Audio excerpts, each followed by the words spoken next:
جو یوم سب ایام میں سب سے عظیم ہے، جو یوم سب ایام میں سب سے عظیم ہے، جمعہ کریم ہے، جمعہ کریم ہے۔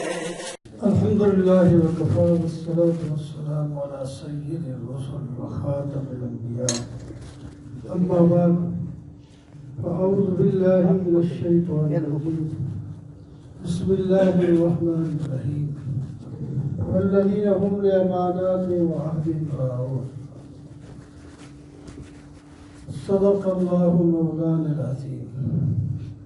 اللہم صل علی سیدنا ومولانا محمد وعلى آل سيدنا ومولانا محمد وبارك وسلم۔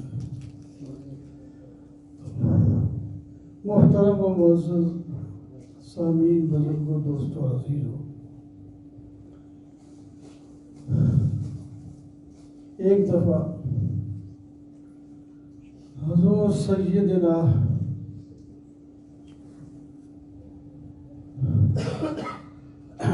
سید الاولین والآخرین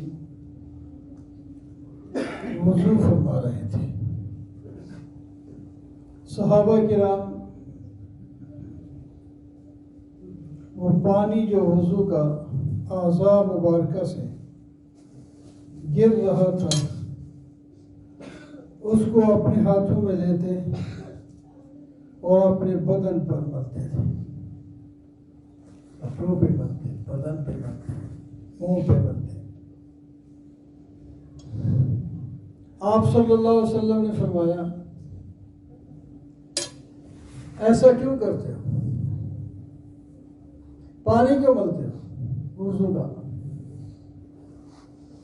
حضرت آپ سے محبت ہے، محبت کی وجہ سے ہم آپ کے وضو کا پانی بابرکت سمجھتے ہیں اور اپنے جسم پر اس کو مل رہے ہیں۔ فرمایا ٹھیک ہے، لیکن محبت صرف یہاں تک نہیں ہوتی، محبت میں بتاتا ہوں آپ کو کہ اگر تم اللہ سے اور اللہ کے رسول سے محبت کرنا چاہتے ہو اور یہ بھی چاہتے ہو اللہ اور اللہ کے رسول ہمارے ساتھ محبت کریں، ہر مومن کو ایسا کرنا چاہیے کہ آپ کی محبت سب سے بڑی نعمت ہے، اپنے پیغمبر کی محبت، کیونکہ محبت کے بغیر، پیغمبر اور اللہ کی محبت کے بغیر ایمان ہی کوئی نہیں۔ آپ صلی اللہ علیہ وسلم نے فرمایا، تم میں سے کوئی آدمی ایماندار ہی نہیں ہو سکتا، قسم اٹھا کے، جب تک کہ وہ مجھے اپنی اور اپنی اولاد، اپنے والدین اور تمام لوگ مجھ سے زیادہ محبوب نہ رکھیں۔ تو آپ نے فرمایا اگر تم محبت چاہتے ہو دونوں طرف سے تو یہ کام کرو جو میں بتاتا ہوں، اس سے محبت بڑھے گی۔ 3 باتیں اس وقت بتائیں آپ صلی اللہ علیہ وسلم نے۔ فرمایا ایک تو یہ ہے کہ تم جب بولو تو سچ بولو، تمہاری زبان سے سچ ہی نکلے۔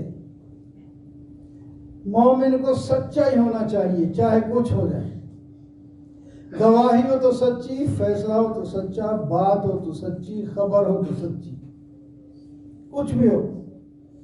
اس کا بظاہر کچھ نقصان بھی محسوس ہوتا ہے کہ میں نے اگر سچ بول دیا تو اس کا مجھے یا میرے والدین یا میرے بچوں کو کوئی نقصان ہو جائے گا۔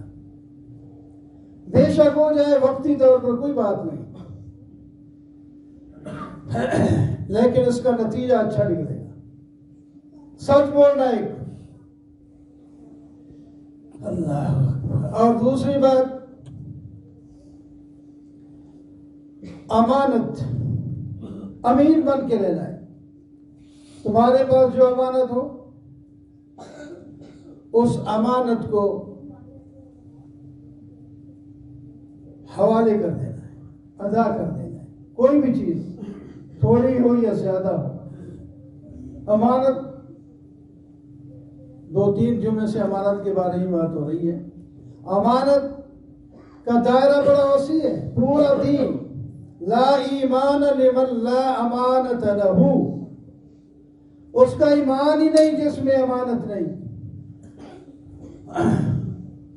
ولا دین لمن لا عہد لہ، اور اس کا دین ہی نہیں جس کے اندر عہد نہیں ہے، وعدہ وفائی نہیں ہے۔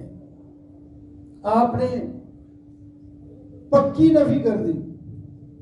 یہ عربی والے جانتے ہیں لا نفی جنس کا ہوتا ہے، لا نفی جنس کا ہے، ہر چیز کی نفی کر دیتا ہے۔ اتنی عام چیز ہے امانت، اس کو ادا کرو۔ اور تیسری بات یہ فرمائی کہ تمہارا ہمسایہ جو تمہارے ساتھ رہتا ہے اس کو تکلیف نہ ہو۔ 3 باتیں اصول فرمائی آپ نے۔ یہ اصل محبت۔ وضو کا پانی جسم پہ ملو تو کوئی بات نہیں، ٹھیک ہے، نہ بھی ملو تو یہ کوئی دین کا حصہ نہیں ہے۔ محبت کا بے شک ایک مظہر ہے، کریں جس سے محبت ہوتی ہے آدمیوں، اس سے یہ اظہار ایسے کرتا رہتا ہے۔ تو اس سے ہمیں سمجھ یہ ملا، ہم بھی بات کریں، جب بھی کریں، جہاں بھی کریں، سچی ہو۔ اور دوسری بات، جو امانت ہمارے پاس ہے اس میں خیانت نہ کریں۔ تیسری بات، جو ہمارے ہمسائے ہیں وہ ہماری وجہ سے، ہمارے رویے سے وہ تکلیف میں نہ ہو۔ آپ صلی اللہ علیہ وسلم نے فرمایا ہمسائے کے بڑے حقوق ہیں۔ اتنی بار وصیت کی ہے مجھے اور حکم تاکیدی دیا حضرت جبرائیل علیہ السلام نے اللہ تعالیٰ کی طرف سے، میں تو ڈر گیا تھا کہ کہیں وارث نہ بنا دیا جائے ہمسائے کو۔ ہمسائے کے بڑے حقوق ہوتے ہیں۔ تو یہ 3 کام جو آپ صلی اللہ علیہ وسلم نے صحابہ کرام کو فرمائے ہیں، ہمیں بھی چاہیے ہم اس پر عمل کریں۔